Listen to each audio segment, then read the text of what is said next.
me posais la question en venant de savoir de quoi j'allais vous parler. Et je crois que je n'ai pas encore trouvé.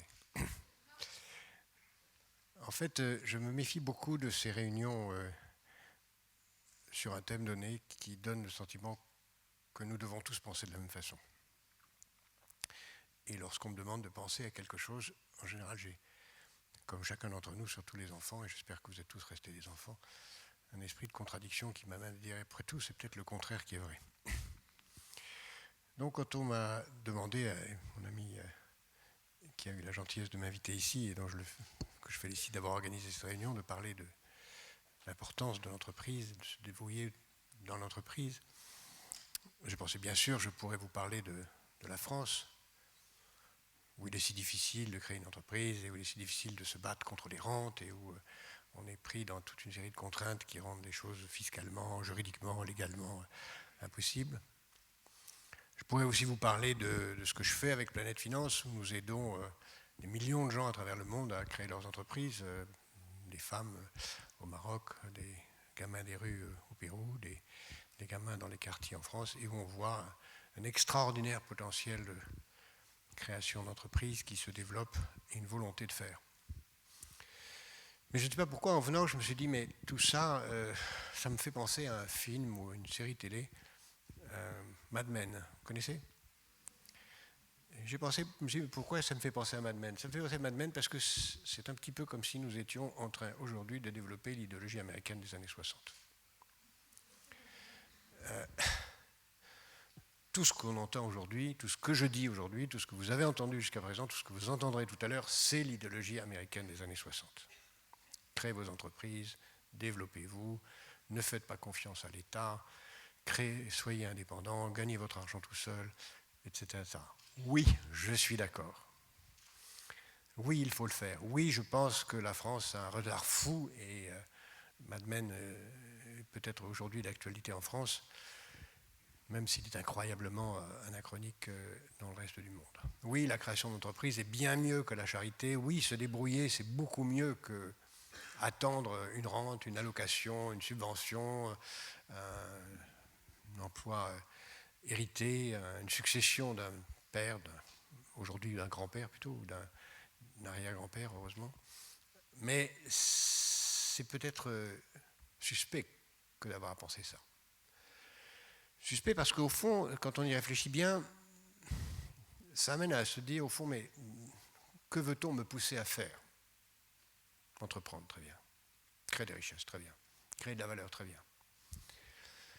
Créer une entreprise, très bien.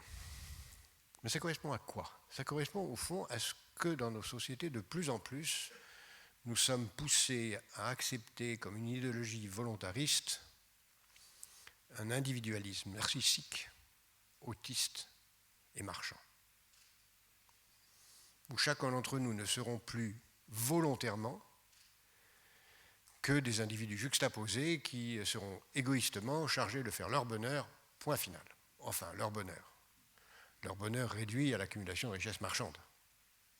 Et si on pousse jusqu'au bout cette logique, on s'aperçoit qu'au fond, il y a un grand piège dans cet esprit d'entreprendre que je loue aussi et sur lequel j'essaye d'agir aussi, comme tous ceux qui vous ont parlé, vous parleront, ou comme chacun d'entre vous dans cette salle. Et si je dis cela maintenant, c'est pour que nous ayons un peu de recul sur notre propre enthousiasme. Faire cela, c'est bien, mais il faut l'inscrire dans un courant plus vaste. Le courant plus vaste, c'est quoi ?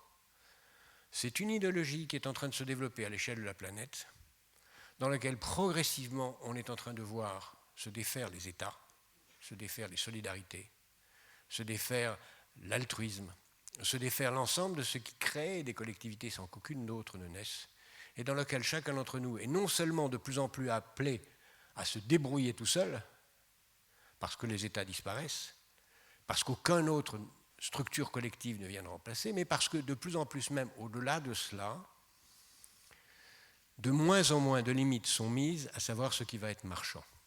Autrement dit, et c'est ce dont vous avez entendu parler, ce dont vous entendrez parler, ce dont on parle les uns et les autres tous les jours, c'est de chercher en permanence avec quoi est-ce que je vais pouvoir faire de l'argent ? Qu'est-ce qui va pouvoir rapporter ? Quel est si je le dis d'une façon honorable, plus française, disons, quel est le service que je peux rendre en étant rémunéré pour ça qui n'est pas encore rendu aujourd'hui? Virgule, en étant rémunéré pour ça.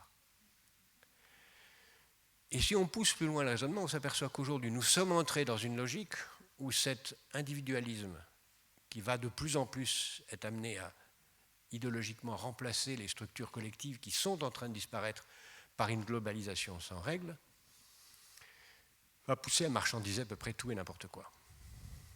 On voit aujourd'hui progressivement, non pas un monde qui évolue vers une société post-industrielle, comme on l'a raconté avec beaucoup de bêtises, mais une société hyper-industrielle où les services deviennent des objets et non pas des services remplaçant les objets.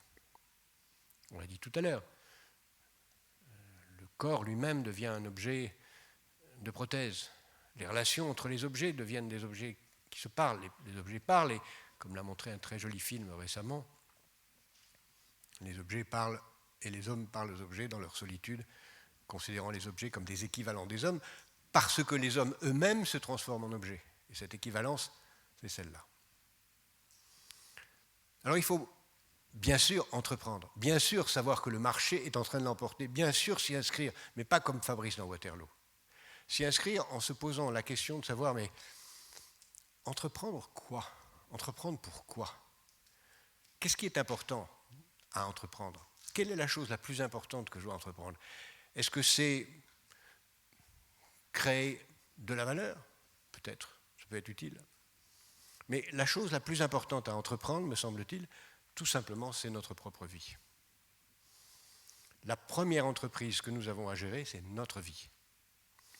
Et c'est celle-là qu'il faut gérer comme une entreprise. Je dirais, idéalement, c'est toutes les entreprises qu'il faudrait gérer comme nous aimerions gérer notre vie. Et notre vie, comment faudrait-il, sans être ici pour faire un prêche, la gérer?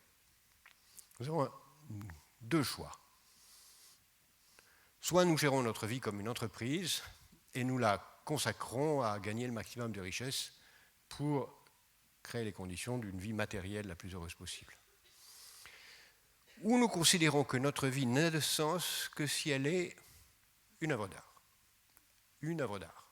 Non pas le moyen d'acheter des œuvres d'art, mais elle-même une œuvre d'art. Et une œuvre d'art, ça veut dire quelque chose d'unique, quelque chose qui est beau, quelque chose qui laisse une trace dans le souvenir des autres, quelque chose qui permet d'apporter à l'humanité quelque chose que d'autres n'auront pas apporté, puisque par définition, une œuvre d'art est unique. Et si on pense sa vie comme une œuvre d'art, alors on est amené à appliquer à sa vie et aux entreprises qui peuvent la meubler quelques principes. Le premier principe, c'est de ne faire que des choses qui ne pourraient être faites par personne d'autre. Principe tout à fait révolutionnaire. Ne jamais occuper une fonction qui pourrait être occupée mieux par quelqu'un d'autre. Deuxième principe, ne faire que des choses belles. La définition du beau est arbitraire, mais dans sa tête, avoir l'idée qu'on ne fera que des choses belles. Et troisième principe, ne pas se limiter à une seule, mais à plusieurs. Pensez que dans la mesure où on n'est pas tout à fait certain d'être un jour ressuscité, il vaut mieux essayer de vivre plusieurs vies simultanément. L'artiste, le vrai artiste, ne se consacre pas à une seule œuvre. Il est plusieurs choses à la fois.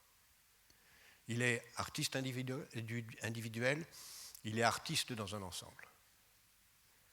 Le meilleur exemple que je puisse prendre pour terminer, c'est la musique. Nous sommes tous comme des musiciens, chacun vivant son instrument. Parfois, nous jouons seuls ou nous jouons avec les autres. Parfois, nous sommes partie d'un orchestre qui se réunit provisoirement pour une soirée. Parfois, nous appartenons à un orchestre qui nous dépasse. Et dans ce cas-là, on peut dire qu'on a été au service de l'humanité. Je vous remercie.